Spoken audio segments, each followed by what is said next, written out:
Hey, Jeff, I got a quick survey for you. Okay, Where I'm where down. does where does Kristen go all night out until 5 a.m., comes home drunk Oh, to clean? I'm not really sure what I've done to you, but I'll take a Pinot Grigio.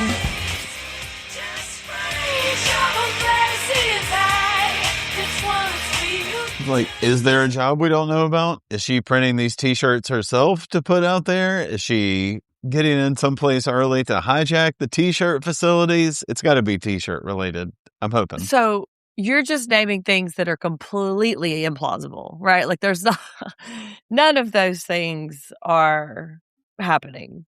I don't think so. No. Hello, everyone. This is But I'll Take a Pinot Grigio. We are on Vanderpump Rules. This is the vintage season 5, episode 15. I'm Sundi. I am the pop culture professor and self-proclaimed expert of many things, but heavy on the self-proclaimed. Yeah, and I am Jeff, the, hospitality restaurant industry expert here, and there is some food and drink discussed. So here we go.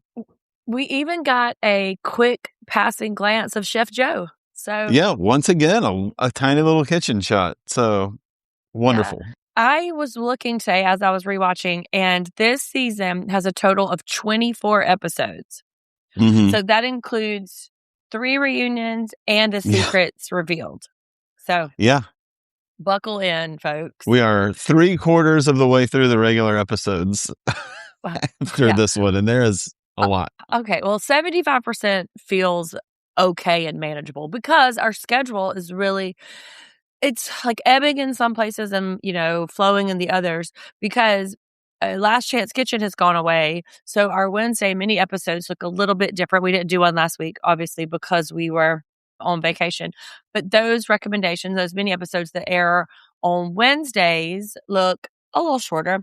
And then Emilie and I are covering Summer House. Like we're kind of jamming through the whole ones. And so this week you could go back and listen to episodes, I think it was 9 through 15.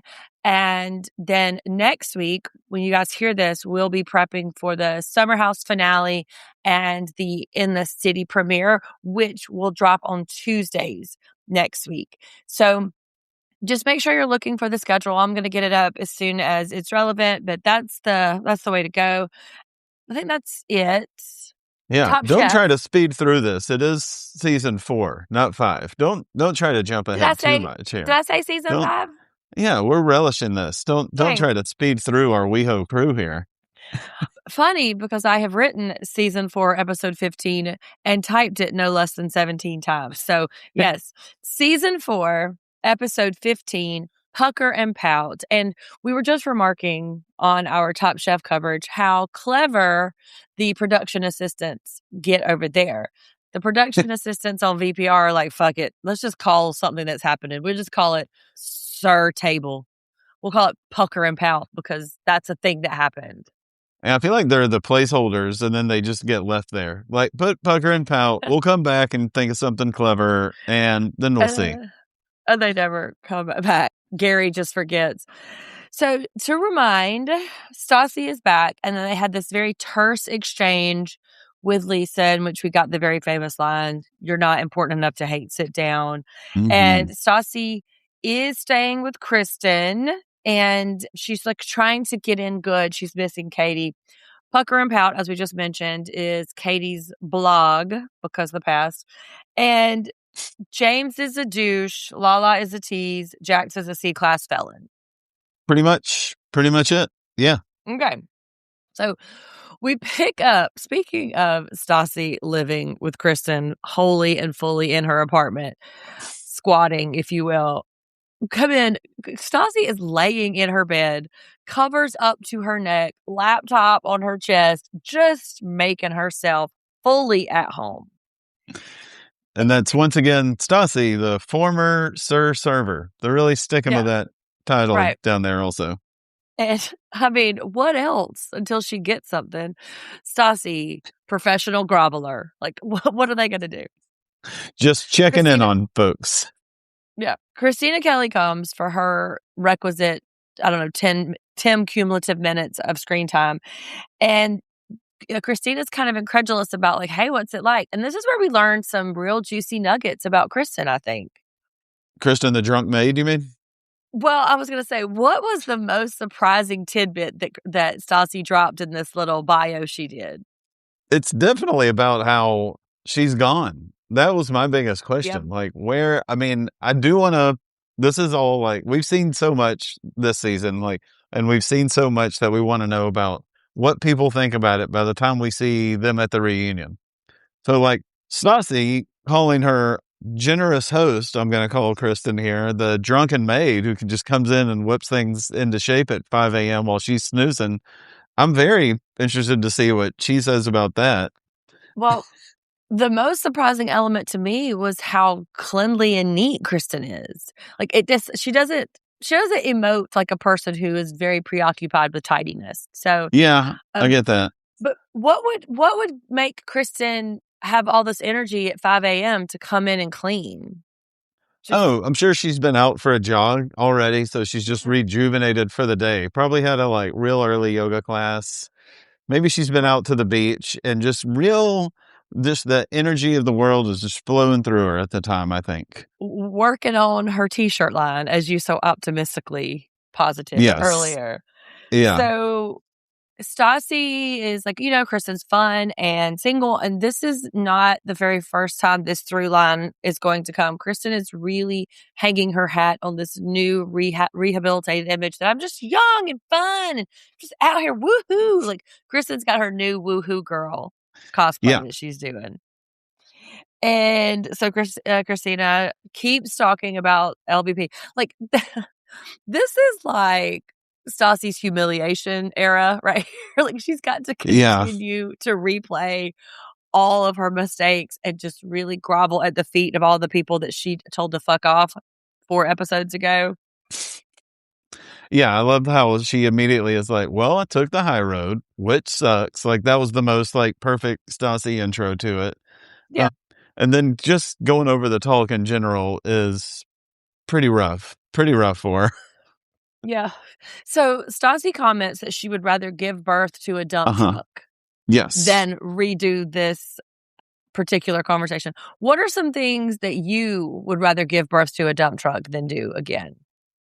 Oh gosh, that's a lot. I have no idea. Well, school, maybe school, all of school, any school. I don't want to do. I would rather jump into like some kind of medical school than try to do any of junior high over again. Probably. Yeah, that's a big one. Mine is teach Nolan to drive. That is one of the scariest things that's ever happened to me. I mean, that's probably why I got all this gray hair. Definitely get Patty Hearst in the crate to take her to the vet, although that is requisite. So dump truck forthcoming. I'll send out a birth announcement. That's the cat, Patty Hearst. Not real life. There's a real life drama happening at home here. Yes, I've mentioned my cat struggles before, but Patty Hearst is at the root of all of them, and I hate her. And somebody please come get her. I don't hate her, but do come get her. I figured you may just rather do that than have to give birth again. Period. You would just not. No, that was a breeze compared to the tetanus shot round of antibiotics that we had to go through with Patty Hearst. So breathe. But Stassi is doing this thing, the sorry, not sorry thing that Scheana was doing. She was like, look, I'm sorry, but God, everybody calm down. I just told a few people to fuck off. Why is everybody so mad? I didn't put blades in Halloween candy, and then takes a couple of shots, sprinkles. She doesn't murder sprinklers in the drought. She didn't steal sunglasses. So she's sorry, but not sorry. No, I just want to point out there are some other bad people. Don't pay attention to what I'm doing over here. There are other bad people. And I mean, it really makes me wonder as she's saying this, because we are constantly lately like hitting the face with like news from a year ago that is making us, recalculate stuff we've been doing. And it's now more and more, when people are saying something, we're like, is that all there is? And she's like, all that I did was tell people to fuck off. Like your closest, most personal friends that would do anything for you. By the way, that's who you told that to. But I'm still like, is that all you did? Because maybe there is something else. So we'll see. I will admit to, I'm gonna get to it later. I did go down a Reddit rabbit hole later to get some real time information about another storyline that is forthcoming. So everybody buckle in because I've got some juicy news from 10 years in the past. Oh, man. I can't wait. And Christina's advice is to reach out to her loved ones. Another through line, if this is, hey, let's be woohoo girls together, another theme of this show is, hey, a little light stalking is completely fine. Sure. Don't reach out to her loved ones. That is not good advice. That is very boundary crossy, and it's uncomfortable. No, I mean, I think Christina really could have just left it with because she's up front about the Katie thing. Like, she's not having it yet. You are not back in her graces at all. No. And the light background information gathering is just this apartment right here, rife with it. Most certainly. Mm-hmm. Yeah.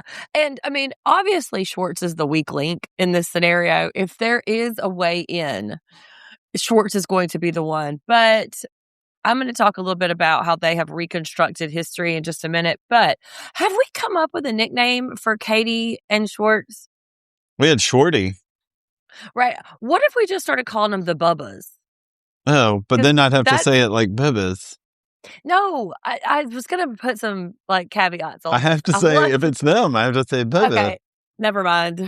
Suggestion withdrawn. I don't want it. I can't handle it. Just because I'm so how I was writing it in my notes was the Bubbas the whole time. We can work on Bubbas, and I'll try to not. Okay. I'll try to not say it. Yeah, please do some little I'll behavioral realignment.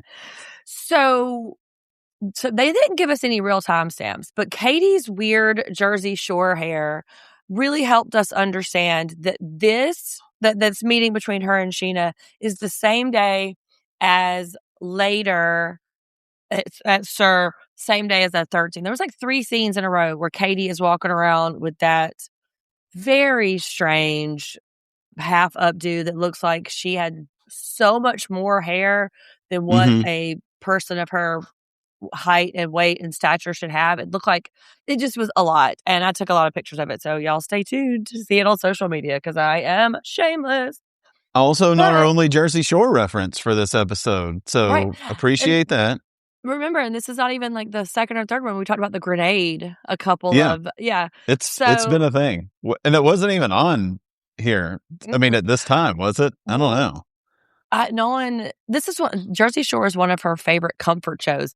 No joke. She will have it on in the background. I'll go to her house and Jersey Shore will just be playing in the background while she's tooling around doing laundry. She has watched every iteration of it. She is committed to the Jersey Shore franchise. Does she only have it on when she gyms, tans, or laundries? Because that would be great. Cab's here. I love knowing that Gordo is okay. I'm always on. And are we still on Lay Watch, by the way? I renamed Fuck Watch to Lay Watch because of the beach situation. Okay. Well, I guess not. They just gave it up. Everybody was like, it's never going to happen. Because now we're on Stassi watch. Everybody is like, oh, is Stassi coming around? Is Stassi going to come? Is she texting me? So we have abandoned the hope that these two people will have sex with each other.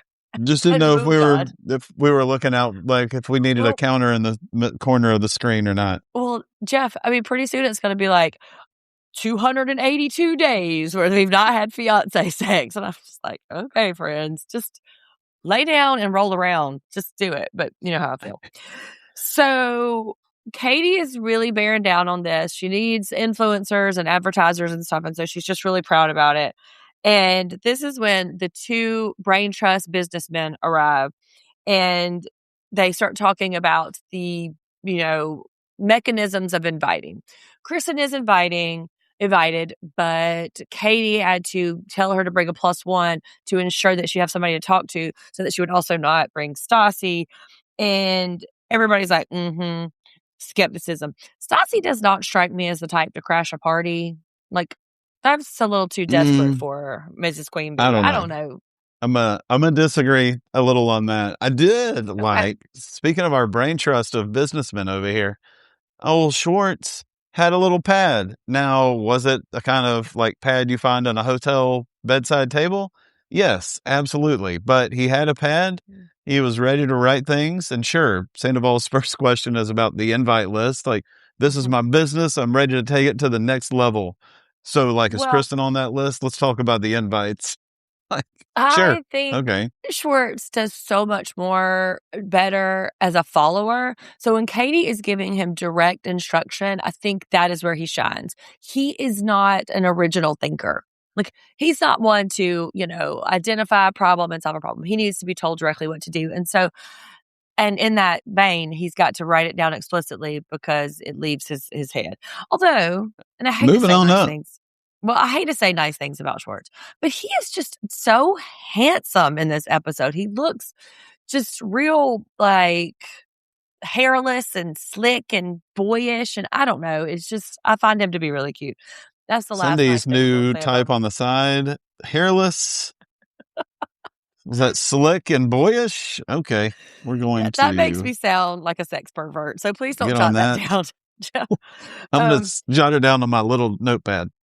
Scheana is dying inside thinking about Saucy coming back and edging her out. Mm-hmm. She is such a shit stirrer. I will hire security to make sure this woman doesn't come in. She is so afraid that Saucy's going to come in and they're going to get back together friend wise, and Sheena's going to be like on the outs. And she is so afraid of blowing up her spot, and she is just like drilling down on it. And I just wrote, shut up.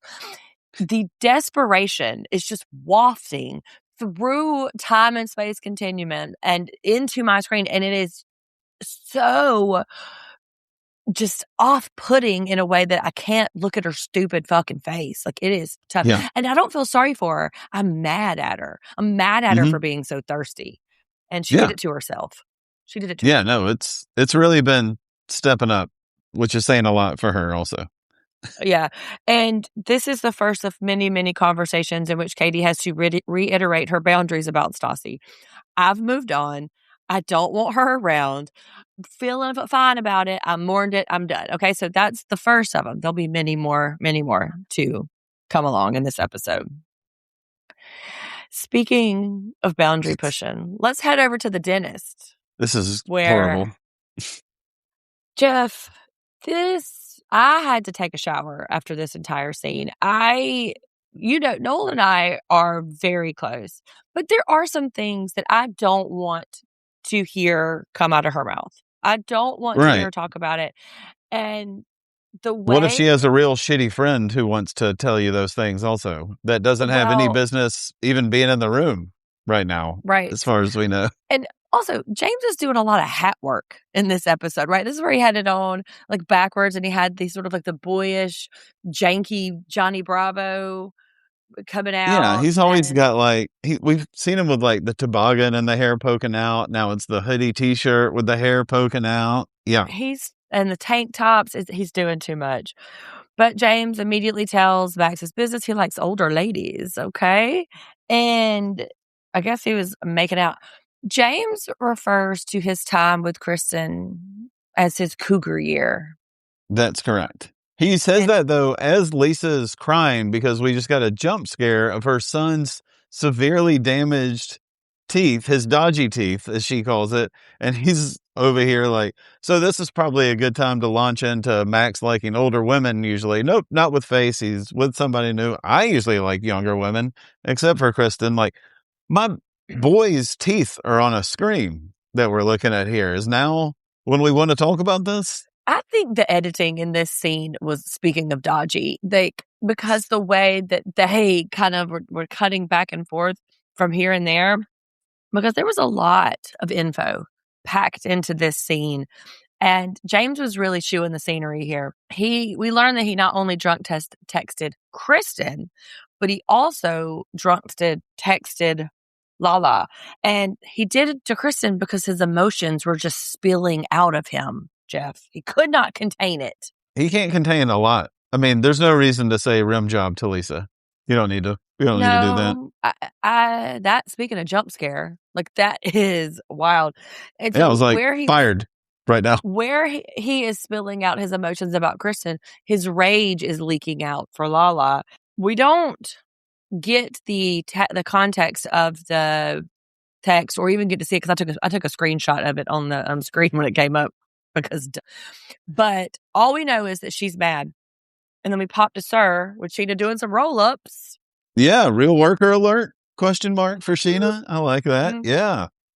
Yeah, Lala is pissed at James. We'll learn about her ex. She's still got a little bit going on with.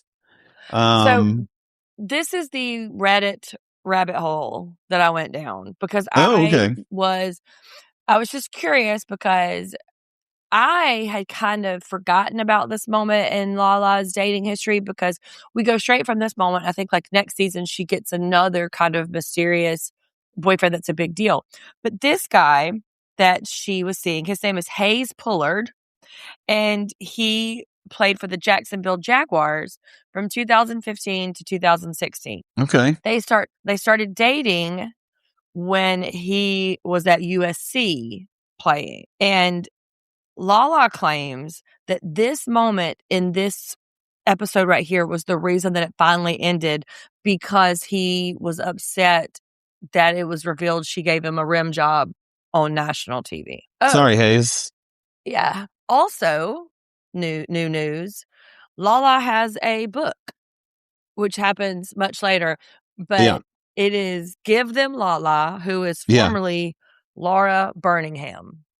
Yeah, I know there's at least 4 of them on the cast that have written books that I am really, really wanting to get into. I just know I got to give it some time. I don't want to get into them and, my little spoilers, but I must remain in 2015 as long as I can. Yeah, Scheana's is doing great, apparently, and she looks normal, so that's good. What do you make of the decision for Lala to confide in Scheana in this moment? I think she's got to find somebody. I mean, why not it be Scheana? I mean, she can be nice and listen to you. She just gets out of her, she gets in her head and freaks out and makes it all about herself. And anything anyone's given her is then artillery to be used against anyone at all. So it's shady, but it's another one of these situations like, well, this is the person who's here right now, so I'm gonna talk to you about it. Sometimes that can happen like in restaurants even. Yes, but has Lala not understood that this woman is going to immediately tell her business? Also, I have beef with Faith now because Faith, what are you doing out here telling? We'll get to that in a second, but Faith, not a cool girl move on your part there. But no, definitely not. So James's text message gets into, she's telling Scheana this. We haven't seen it yet. She's a whore. She likes ugly dudes. And then Max reads, they're jumping back and forth, right, between Sir and the dentist. Max reads this text message out loud. I don't think that we need to know that Lala was killing some asshole and kissing me after. No. We don't need to know about that at all. And I mean, none of this needs to be discussed right now. We're in a dentist office. Like, we're just here. Isn't that bad enough? We got to get all this other stuff. And James is such a flipper, like a loose cannon. Like, he just starts getting fired up. Now he's going off about Jax, which is only great because that gives Lisa the way to say she didn't need help from the little pipsqueak busboy, which he's going to be again. And yeah, he doesn't care for it. Gets so worked up and so spun into it that he can't regulate his just existence in the world. And he tells Lisa that Lala is too trusting. A lot of things can be said about Lauren from Utah, but I don't think one is that she's too trusting. Like, I don't know. And not after Hawaii. No. Lisa's going to not be taking any managerial advice from this motherfucker, but he's bold. Like, he is bold. Threatens to, she threatens to demote him. He's like, yeah, well, Pump's not going to be that busy. Who are you talking to? What? Again, fired. Yeah. I think she gives him a big, please. I love I wrote down police too. I think there may have been some substance involved in this situation. Just the way which he was just so keyed up to a level that I don't know for sure. Allegedly. I mean, whether there is or not, it's just James. He's like this all the time. I mean, he has flipped out and started yelling numerous times, like in pretty much every episode. I mean, they're in the office right now, and Max is like, chill out. Like, what are you talking about? So Scheana has a very feminist take on James's behavior. He literally does not know how to treat a woman. He's the loudest, most obnoxious, most emotional, immature little twat, which say what you want about Scheana, but she really summed it up in that way right there. He is Absolutely an immature little twat. I mean, at first when she was like, he's loud and obnoxious, I'm like, okay, this is Scheana talking about herself again. And then really to hear her out, I was like, well done. You did nail it. Kind of like how Lisa one tells him he's out of his pram, which is just excellent. Yes. I have that on one of my Lisa-isms too, out of his pram.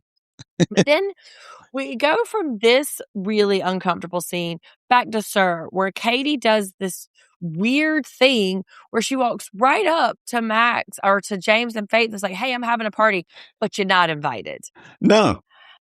Like, who does that? I think just the not getting an invitation would be message enough that they're not invited. You don't have to explicitly tell them.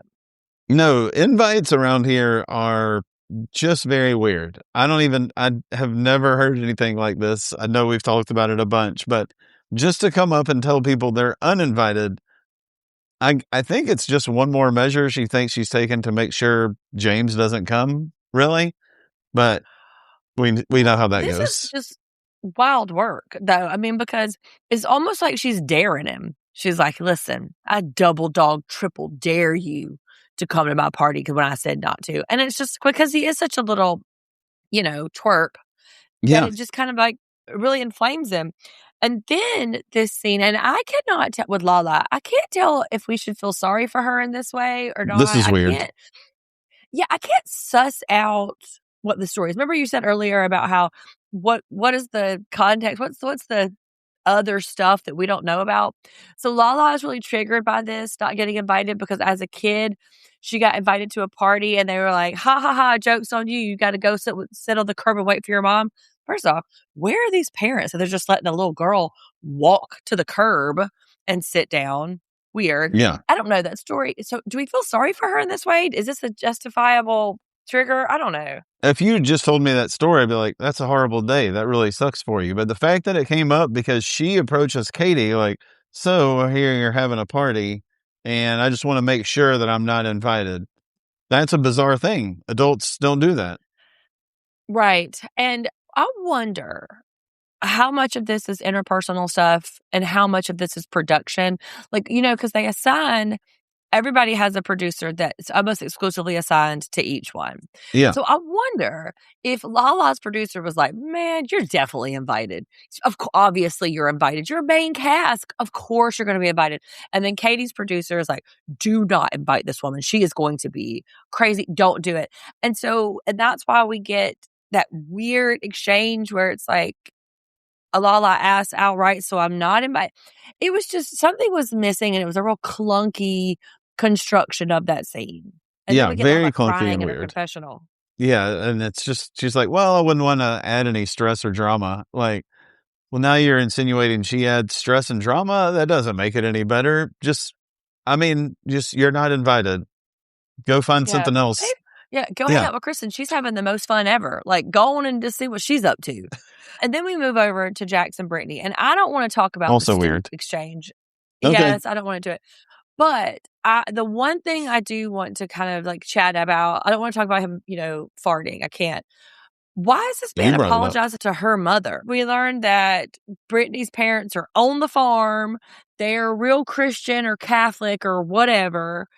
And they don't drink and don't curse. Yeah, they're by the book. They're extremely Southern. Mm-hmm. Brittany, what are you doing? You are so far outside your raising right now. Go home, girl. Go get in your cabriolet and point that shit east and don't look back.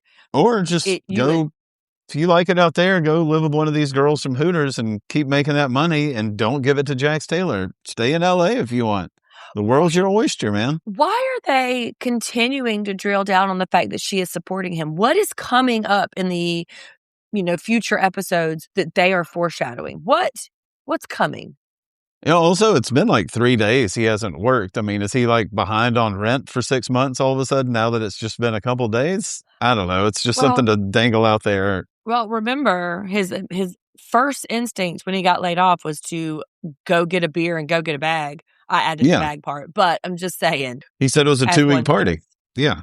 So now we are at onto another awkward scene.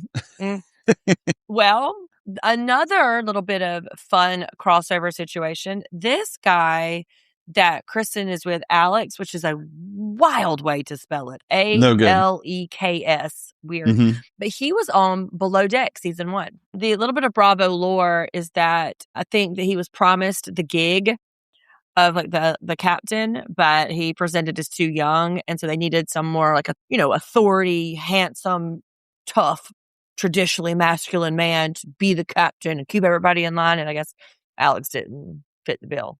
Well, Kristen wants everybody to know that he is a man and he can brush off some shishito peppers and feed them to her. And then in the middle of this, we flash back to old Kevin, our AI boyfriend. Kristen, they're all versions of the same person. Now, granted, James is a little bit of the Temu version, but Jax, Kevin, Alex, they all look the same. She's very weird here. Like, instead of just being like, yeah, let's go get drink, like, and then who knows what happens later, to just really come out and be like, I have a bag packed, by the way. That's a bizarre thing to say. Dude, get out. I mean, I know if you're just looking for some action, this is great. And I don't even know what she means by like, or I can sleep on the couch downstairs. What couch? What downstairs? What are we talking about? And why do you say you have a backpack? Like, maybe I can come over later. That's what's wrong with that? That's worked the past 500 years. Yeah, and also too that bit about I can either go home and sober up and then this, or we can continue drinking. Where does this man live? Mars, Koreatown with Jax? Like, what are we talking here? Because I'm not against the PDA. I don't mind it, right? But I don't want to hear y'all slopping each other's face up. Bravo. Get your audio guy. Come get your guy. That's on Bravo. I like how he real subtly though. She's talking about, because Kristen cannot let 5 minutes go by without talking about how great her station in life is, or how horrible it is, whichever one it is at the time. And he's straight up like, yeah, I mean, when we were talking a year ago, I wasn't about to ask you out. All right. Thank you for letting me know. And let's go to Sir. So this is the third scene from the same day. So earlier we got Katie and her bump it on the couch. Then we got Katie and her bump it at Sir. And now we have Katie and her bump it inviting LVP. So this is one long production day. Mm-hmm. And of course, LVP is going to give her a discount. Katie wants her to come. LVP wants to see a woman succeed, sort of. Not too much. Unless it's going to get in my way, then absolutely not. Oh, we didn't say this in business, but Lisa has a new show coming up. Yeah. CBD, right? Well, the airtime, yeah. I mean, it's happening, but yeah, we're getting a whole new Lisa Las Vegas show. Yeah. Well, it was at the upfront, but bad news. There was not a presence of Ladies of London or Housewives of Miami.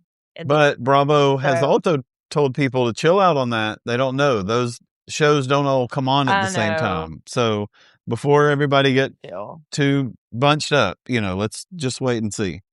Am I everybody? Is that who I'm we're speaking saying to everybody. I'm speaking to everybody. Everybody. Sure. So well, you aren't the only person who felt like that. And I'm just saying to everyone who felt like that, let's hold off. Yeah. So she's got to tell her really gravely, very seriously, like, got to hold her hand and be like, Stassi came to see me. Okay, this is just a version of another conversation. Katie says again, no, thank you. Thank you, but no, I'm good. I want her to, fill out the organic consequences. Please back off. So put a pin in that too, because it'll come back. I know Katie and Lala don't really get along, but they both do say what they mean, like pretty upfront, Yeah. Like, we had a one-sided relationship. She's been throwing herself a damn pity party. And, I'm a better person without her. All right. that's it. Don't need to bring her up to her anymore, I would think. But which we'll is see. a thing she couldn't do when she was with Stassi. Right. And I think that's what stupid Schwartz is trying to articulate when he talks about Katie's life is so much better and Katie's so much happier. I think he's trying to articulate this very thing that you just said, is that Katie was a puppet a little bit, and so now she's a little bit freer. But like, we'll see. We're going to circle back to that later. The next day at SUR, because Katie's hair looks normal in these scenes, we get Chef Joe. How dare you say there's no hospitality-related content here, No, sir? we get to see him. We're getting some apps together for the Pucker and Pout party, and that's it. Yeah, it was good. You blink and you missed it. Mm-hmm. But now we get Lala getting to confront James about the text. I don't know how many times I have to shout into the void that this man is a predator and is dangerous to women. I don't understand. Even in 2016, how are they letting this man continue to have a platform? It's wild. But James starts out the conversation. He's like, "Look, I apologize, but listen, I'm about to insult the shit out of you and just use some real abusive language. So shut up, bitch." Like, what are you doing? I know. He starts apologizing and she's like, yeah. Like, just so you know, it is not okay for you to talk to me like that. I mean, I've said it before. I think there is no big gray area. Like, yeah, we hook up, but that's going to be it. Like, you are a friend of mine. We aren't going to be more than that. It's not okay for you to say these things to me. And so his response is that it's not okay for her to do certain things sexually without him. You're fired. You're currently fired once again from the show, from the restaurant, from your DJ job. That's it. You're out of here. That's at least the third time this episode saying that's grounds for it. She gets the best of him, though, because he's like, "Yeah, you dumb bitch, you're fake." And she's like, "That's a stupid thing to say." And he yells out, "You're a stupid thing to say." Yeah. And she bets him. I really like how she just did not tiptoe around it. She just said it flat out. "My shit is none of your business. Do you have amnesia? Fuck off." And I love that so much. Yeah, I love that at one point when he like allows for her to sleep with whoever she wants, as long as he doesn't get a call about it the next day. Like, that's a lie. You wish she would call you anytime. She could be sleeping with someone at that time and call you up, and you will be over there in 2 seconds. So, and the time in which y'all hung out and then you immediately left her, went and slept with her close coworker and came to work marred up. Remember that, sir? But no, he doesn't. That was 2 weeks ago. Yeah. God, time is a flat circle in this show. Then we are at the launch party. There's not too much happening here in these beginning scenes later in a minute, but Scheana is so proud. Katie has insourced the labor, like got the Toms to bartend. I just can't tell if that was like the smart play. No, it was the cheaper play, but I don't know, girl. You can't trust these. Yeah, I mean, you can't trust these jabronis. Well, she didn't get Jax to bartend. I mean, at least these guys, they're not like doing service, at Pride or something like this. It's just pour up some sangria, do some stuff for these folks. It's easy. I love when she shows up and she's like in work mode. Like, Sheena's like, "How's it going?" Like, sneezed and mascara went all over the place. And Sheena's like, "Okay, do I need to do something about that?"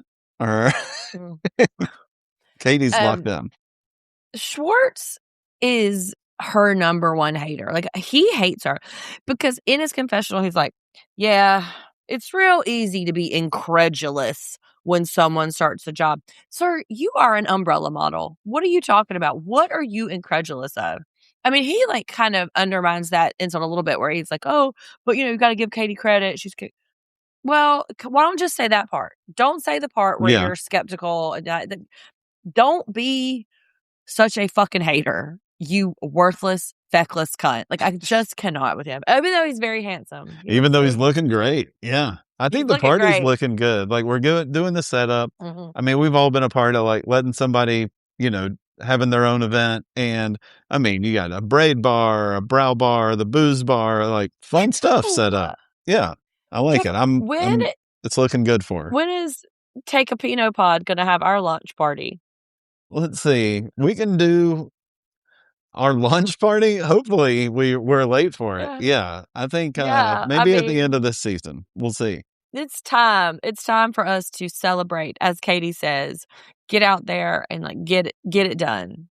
So, again, with the drunk texts, this time, listen, I've never read a sadder, more pitiful line in which when she says that James texted her, "How can you not love me?" This is Kristen. That Yeah. But yeah. what does she answer him with? Like the best Kristen answer of all time. Suck a dick. It's one of a few of those she throws out this episode. Yeah, and Stassi's feeling really weird. We're back at Kristen's apartment now, I guess, right? Yeah. Yeah. Where Um, Stassi comes in to get her pre-made drink. and she's wearing her formal shorts, right? Uh-huh.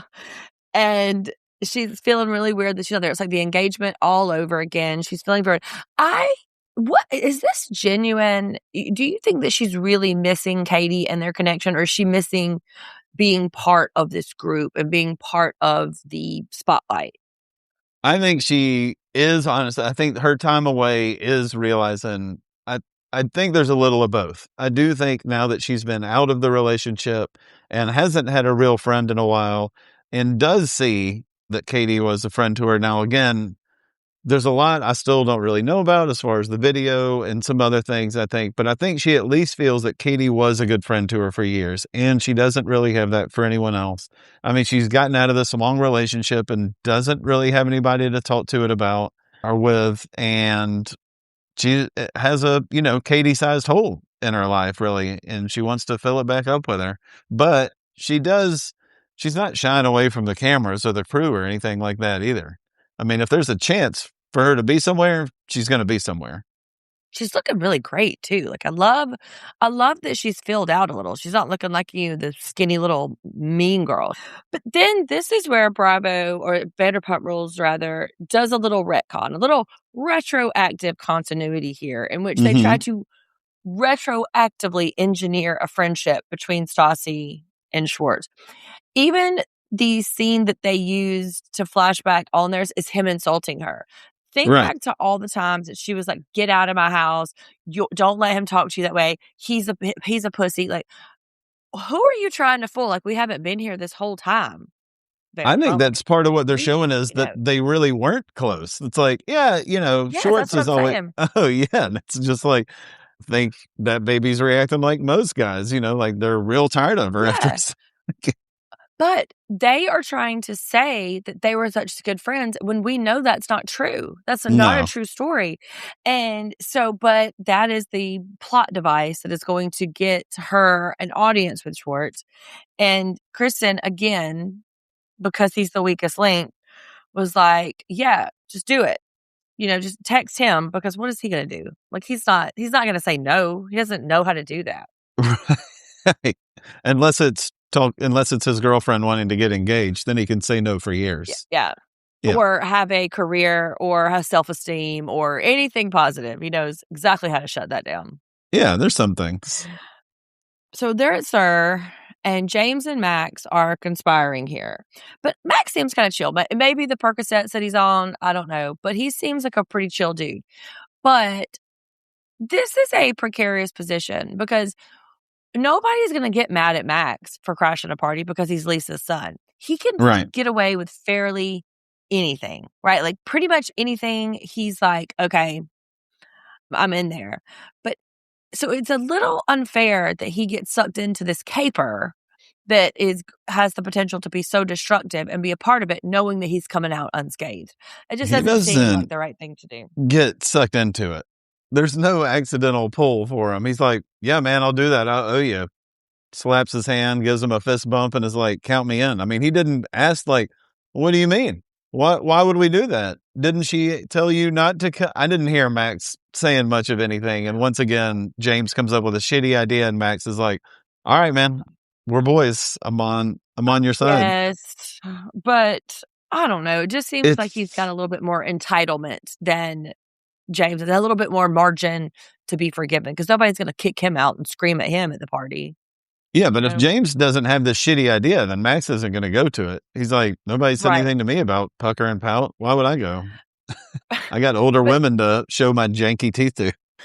So, and then James starts spouting this manosphere bullshit where, man, like these women be lying and they're out here trying to do all this and like get with other guys and all kinds of shit, which the manosphere had not fully formed out of the ectoplasm that hell spit out.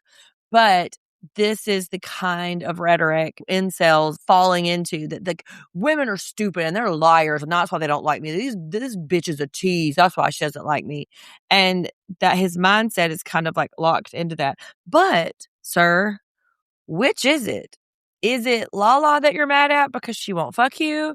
Or is it Kristen that because you still love her? Where's your head at?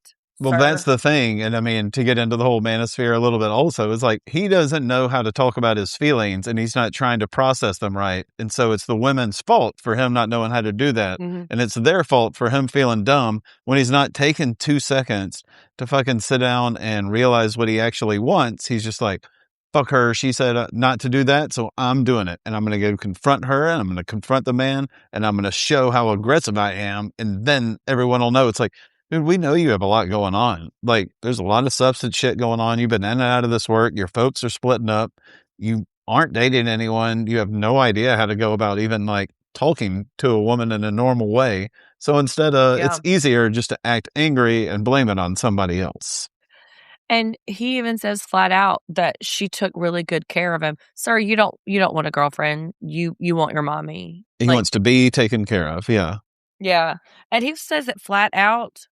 I am still in love with her. I don't believe that. I believe he believes it, but I don't think that's real. And so Max is trying to talk about like, okay, maybe you should do this, do this. And he says, she's blocked me on all social media. Public service announcement to everyone, anywhere. If a person has blocked you on all social media, they don't want to see you. And you should not press, because that is felonious and scary and really, really like extraordinarily boundary breaking. It's stalking. Like it's stalking. It's stalking. And this is where I wrote, how are the producers justifying keeping him around when he is actively trying to work his way around being blocked on all like platforms? It's just, and this is where he comes up with the bright idea: crash the party, right? Yeah. Crash the party. Horrible idea. Horrible idea. So bad. So bad. The party does look cool though. A brow bar and a braid bar. That's smart. That is smart. Sandoval's getting his braids done. Jackson's got his done, like damn Jersey Shore. Well, Sandoval's more like about to tell the girl how to do her job. Like, I like to do this and I do this. And she's like, got it. It looks fine. Mm-hmm. Yeah. You're getting this for free, homie. And once again, he's like, it's not feminine to care about your eyebrows. Like, no one's saying it is, man. It's fine. This is like the 60th episode of this show we're watching with you on it. Like, we've seen you preening and stuff. No one's accusing you. Right. Anyway, well, Lisa has, but. Yes. Well, I'm like, who are you trying to convince? Because we don't think so. Like, right. Talk to your mirror. How drunk is Kristen Doty at this party by the time Lisa and Ken get there? As far as Kristen goes, I mean, I'd say she's only about 60-70% of classic Doty. Yeah, but it's early. Yeah. Yeah. Well, Ken is like getting towed along by Lisa, and he's like, how long we got to be here, man? I don't think he knew they were going until they got out of the car. Like, she pulled in, like, she whipped her Bentley into this, makeup store, and he's like, wait, what's happening? Like, don't worry about it. I just got to go in, say hey to the kids real quick. We'll be in and out. Like, what are we doing? It's like, who's Katie who? And Kristen's bragging about Alex's Rolex. That's, speaking of ick, yuck. I don't want to hear it. And I guess Jax and LVP are back to their old odd couple business, because she runs into him and she's like, what was his punishment? And he's like, oh, I've got the old ball and chain with me. Her. Yeah. Hilarious. They're back to it. Like, all's forgiven. Jax may be spending the next 2 years in a Hawaiian jail, but sure. Let's make a joke about his punishment being sex only once a day. Y'all, get the fuck out of here. You are just trash. Well, Kristen's trying to have sex with the watches that Alex is sporting over there. I mean, she is all over that. I don't even know if she wants That him as a person. I think she could have just taken the watches and let them do the work. was about where I was like, "Ooh, Kristen's drunky," because she gets Yeah. that kinda, like, loosey-goosey kind of, like, This is two. shoulder He has another one. situation. He has two of Uh, these watches. Like, all ugh, right, no one's asking. That's great. He has a nice and watch. That's cool. this is where James, doing his best Danny Phantom impression, walks in the door carrying a bottle, Uh huh. and you might as well heard a record scratch. And Sheena's gonna be bad cop, right? Like, she's just spoiling to get in there and, like, chop it up with James. Like, "Get out of here. What are you doing?" Like, Sheena, mind your own business. You are I not the love it. thing. I mean, she at least asks him a question. Like, she tries to get like the hoodie off his head. Like, dude, at least do this. And he's like, it's part of everything. What? He's drunk too. It's part He's of everything? Oh, buddy, what's going on? That's out of everything he's told about. That's the most like, oh, That's he's the really going most through it egregious. phrase. Not the most egregious, but it lets me know more than any other thing that we've heard from him that like, you're going through it. Like if I'm you're a 23-year-old dude with a short sleeve t-shirt hoodie at a party and you're like, it's part of my everything. Like, nah, man, you need to go, you need to take that wine and go home. Like Listen, write just think it out. him write him a citation for short sleeve hoodie, okay? Because Yes. absolutely not. Oh, But of Alex over course, there is like, what, you want me to beat up on Eminem? uh, I mean, Alex seems like he's a good sport. He's no stranger to a drama situation, but also his below deck season was after this. He wasn't concurrent. So I think he must have went on to Bravo Hop here a little bit. Mm. But of course, he walks directly up. He wants to pull her for a chat. And she's like, set the timer for 4.5 minutes. And then in her confessional, suck a dick, bro. Yep. Okay, Another one. So they go outside, and we don't have to do it beat by beat, but the speed at which he flips when it Yes. seems like he's coming in, and then when she says, let me tell you what really got him. When she said, I don't even think about you. Yeah. That set him aflame. And he was yelling. And also, too, his new line is ugly boyfriend. He's out here calling everybody's boyfriend ugly. Yeah. I mean, he's launching in like, she can't be happy. He looks unwell to me. Absolutely. And the hoodie thing is I agree. not helping. He's wanting to act like a grown up and it's just not happening. Yeah. And I mean, He's not a grown up. it's like, this is why we raise our voices with each other. Like, dude, you aren't even supposed to be here. What do you mean? Like, this isn't like we stormed into your house or you were having a pleasant conversation and then it turned one way. Like, you're in an entire get together you are supposed to have, per the host request, 0% of anything to do with. So, Right. Like, you created this situation that you made toxic and abusive and then blamed her for it. And then he says, like, you're Kristen Doty. You've broken every one of your friends' hearts. And he's just like clawing and clawing and clawing at trying to get a rise out of her. And good for her, even in her drunkenness, she didn't really take the bait. She really didn't like go in. It wasn't some big scene. And I do applaud her for that. yeah, I mean, he Because we is did begging get a for somebody flashback. to kick his ass. Like, Yeah. he's begging for it. Well, we did get a flashback to where she kicked his ass in the Yeah, parking we lot did. of Sheena's wedding. So, I think comparatively, Kristen really held her own. Back in there, everybody's a little lit. And Tequila Katie has long since left the building, but this is like Rosé Katie, and she's okay. I'm calling the night success. And so there's two scenes. So Katie's in here just talking about how great the night went, how good she feels. Which, Schwartz, well, when all is what? well, that's the Oh, cheers at yeah, the end of the night. All is going absolutely. well. And I'm like, what other shoe's about to drop? And then, Well, then the Stassi shoe does. And Schwartz, ever the weakest link, is like, ugh, I can't ever remember a time she was nice to me, but I should entertain it. I mean, I'm so much better without her, but I'm going to text her back. And he is actually conflicted after witnessing however many conversations that we saw. Now he has probably seen 100 times that many. This man is still standing there in his big age and his full chest being conflicted about his partner's nemesis. I don't know what's wrong with him. I don't know, maybe there's some traumatic brain damage, like, maybe there is some developmental delays. There is something that just keeps this man hating his partner Yeah, forever. and I mean, his best friend, who he does listen to more than his partner, is like, "You don't have to get back in touch with." She wouldn't get in touch with you if she, you Yeah. know, if you needed something, she wouldn't give a shit. She's really been rude to you time and time again. Like, you don't have to get in touch with her. All right, I'm gonna do it. Well, let's see. Your best Yeah, friend and your fiance are like, "No, you probably exactly. shouldn't do that." And he's like, "Okay, good. I'm definitely gonna do it." I mean, yeah, All right. and he turns to Katie, he's like, "Oh my god, this was such a good night, I'm so proud of you, but I'm about to ruin it. Let me tell you what is about to happen." And so he tells her, and she did not get mad. I think we see scenes from the next where she does get mad, but she Yeah, doesn't get mad in this. Her only stipulation was, "Go on and see her. Just don't make it about me." And guess what he does? of course. Absolutely Yeah. makes it about her. But that was her only thing, and so she was like, "You know what? Just I'm not gonna tell you what to say, what not to say. Please just keep it about y'all's friendship." And No, and I mean, TBD on that. you're closing the party out with this, not like, "Oh, no, okay, I'm gonna meet up with Stassi." Like, that's weird. And I'm like, now it's been over a year and you're gonna do that. Like, you can't wait a week. Not like, "Hey, why don't we Yeah, sleep on it a few days?" Because where's Stassi going?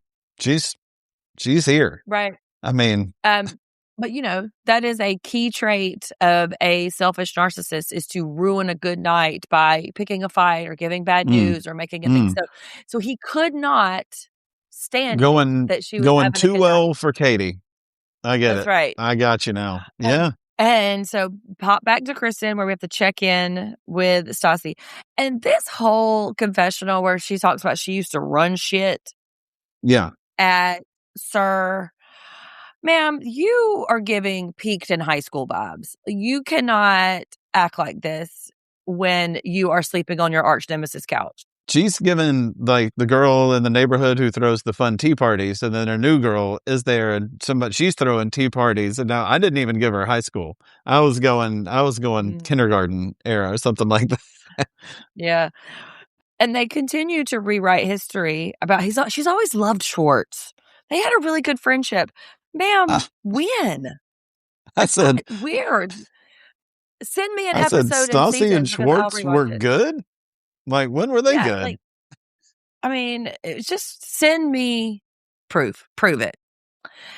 And so then we're at this fucking dinner, and he looks so cute, Oh, but every single solitary thing Katie asked him not to do, he did it in just rapid succession. And he talks to her real ugly, though, doesn't he? yeah. I think so. I mean, you want him to, like, stand on his own 2 feet, stand up for Katie, like, not but, I mean, to really go in with, like, bitch and pain in the ass and venomous, like, right away, it's Mm, like, okay, and you keep waiting because we know Stassi, like, we're waiting for her to just completely turn, and she doesn't. She's keeping her composure, like, for a shockingly long amount of time, yeah. I think. And Um, he even says, when she's like, "What, did I kill your dog?" He's like, "Don't get defensive.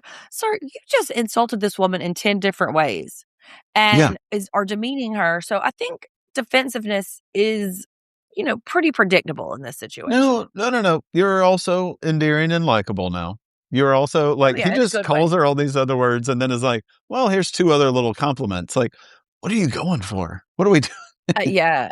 And then he says, like, the worst thing that you could ever hear if you still care about somebody, Katie is indifferent to you. And she starts to cry.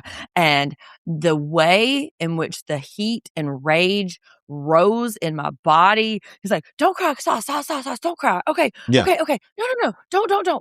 And I'm like, you just sat there for a solid 20 minutes is telling her what a piece of shit she is. And then when she starts crying, you're like, no, don't do it. Sir, get out of here. Like, I don't know. Go put your helmet back on and lick the window. I cannot with your existence. I don't know if he, like, just had a checklist of all the stuff he wanted to say and he had to say it before, Mm, like, while he had the he gumption, memorized it. and she didn't say anything. She didn't launch back at him right at first. He's like, also, you need humility. And what's going on with Katie right now is the worst case scenario possible. And, and she is once again having an appetizer. This time it's her bottom lip, I think, that she's just chewing on. She's like, if this guy Ugh. says two more fucking things, I'm about to launch. Like, he's going to be wearing my purse on his head for the rest of the night. Yeah, but then I mean, the tears she come, says and he melts. He does come, he does back down a little bit. because he cannot process human emotion either. There it is. Yeah, and then she says a really telling thing, and I don't know if she would also memorize what her talking points, but this felt fairly emotionally immature about how she didn't value history, how she Yes. really prioritized the hurt in that moment and did not consider the breadth of their friendship. And if that is true, I think that is a very special way to look at it and a very a smart way to approach an apology, I think. Yeah, he says the best part of his whole, like, because he did talk about Katie right away, just like she asked him not to. But then he is talking about like how great of a friend she was, and it's like, what did you throw that away for? I mean, that's the point blank question. Like, what was it you threw? What was it that was so great you thought you could throw this great friendship away for? And then it And ends very oddly. I don't even know Katie as well as this fiance. And Sure. when he said, I think you should come to our engagement party. Dude, what are you doing? Why do you hate Katie so much? Why are you so loathsome to this woman that you literally just asked to marry you? Why? He And we see how she's going to react to it. Yeah, but we see him, like, he mentions the party. So obviously he's mentioning that she's going to come to the party. And then the fact that Stassi and Katie meeting up, that's never going to happen. All right. You just told her ex-friend about the party that now she thinks she's going to come to. And you said the two of them aren't going to, like, that's confusing as hell, man. That's so confusing. I have no idea. Right. And so if you know in your brain and in your heart that Katie is never open for a sit down meeting and you think an ambush at her engagement party is the play, no, sir, you are very, very misguided. And so then it ends right there. And we see from the scenes from next, whenever Katie hears that he invited her, Mm-hmm. and she just gets real mad, real mad. And then we get a montage of different folks calling Schwartz a wussy, pussy, wussy, whatever. Yep.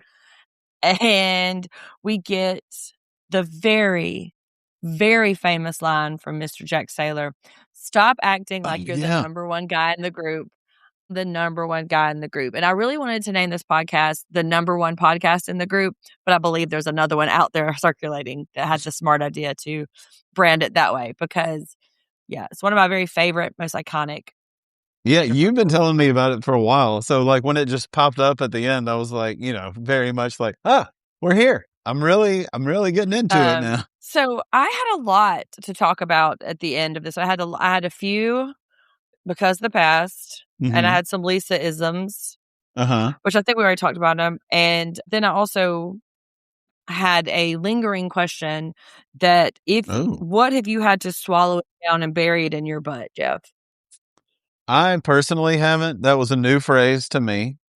I don't know if I've had any big, deep, dark secrets that I've needed to keep in my butt. Yeah. I can't really imagine, but I haven't, had to shield some of my life away from cameras 24/7 either. But did you hang on to that because there was something you had? Yeah, of course. For any of our listeners who have grown children, who have partners that they, over the course of the time that they haven't liked and they just wanted to throttle their own personal pipsqueak busboy, and they've just had to swallow that vitriol down, just tuck it away in our butts until it inevitably explodes. Yes, there it is. So, Stassi is swallowing her pride. I am swallowing my rage. Yes. So, do you have any because the past? Yeah. Stassi bringing up razors in the candy or razors and apples, which we grew up with. That's Like right. early mid 80s, that was a big thing. You're pretty much Yes. convinced every third home had razor blades and something. And I'm pretty sure this has never happened. I think this is Yeah, one of those no. urban legends. I don't even think like it happened once in Milwaukee in the 70s and it just like kept Yeah. perpetuating itself. I think it never happened. And remember they would like, doctor's offices would let you come in and X-ray your candy before you ate Yeah. it for Uh-huh. as for charity? Yeah, for sure. And then it evolved into drugs in the candy, which I think I was Right. a teenager by then, and we were all like, "Nobody's giving their drugs away, don't be stupid." No, and people are So still putting that yeah. out there. People are still like, "Oh, when you go to certain houses, they're gonna give you all the weed gummy bears." Like, Mm, that's not how that no, they're not. works. Drugs are expensive. I'm not giving them away for free, okay? Not in this economy. No one's giving Yeah, not drugs in this away. economy. Not this economy. I also had, Okay. that Katie wanted Vine people at Pucker and Bad Pout, people. that was in the social media influencers. Like, you gotta get those 7-second videos. You gotta get those out there. Mhm. Yeah. And On Fleek. I had bad people. I had On Fleek too, and I have a Yeah. caveat to On Fleek. Yeah, Okay. because Scheana is referring to Ariana's just smushed up, pushed up fucking titties who look like they're, dying of suffocation.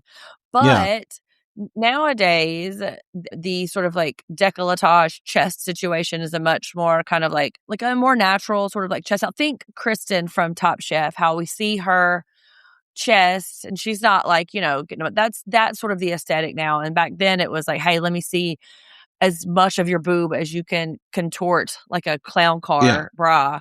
But now it's a much more natural kind of like let them hang situation.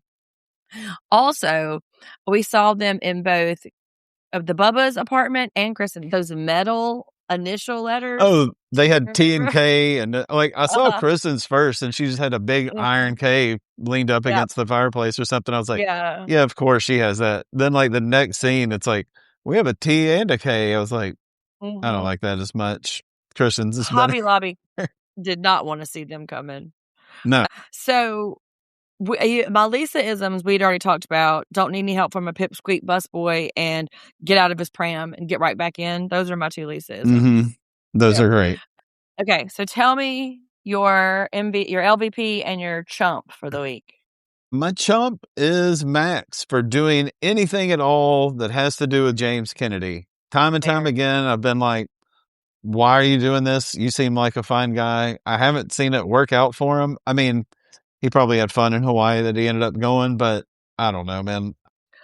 And I don't he's think also anything to do with James is going to end well. So, no, thank you. he's exploiting his Vanderpump privilege too, because I just feel like he knows he could get away with anything. Like, whatever. I don't care If for it. he was only exploiting his Vanderpump privilege, like, oh, it's the rich kid that pulled up in a new car and he's a fake busser and he's out there, like, he's getting in trouble all the time, like, he's the one that's getting arrested and he's just, took some money from the family and pissed off. Like, all right, that's one thing. But, like, the fact that he's just doing weird, subtle shit around with James, like, that's worse to me. Like, no thanks. Yeah, I don't know. We might disagree on that though, because he tried to ruin Kristen's night. Well, was an accomplice to ruining Kristen's That's night what I and mean. Katie's party. So yeah. My chump is drunk texting.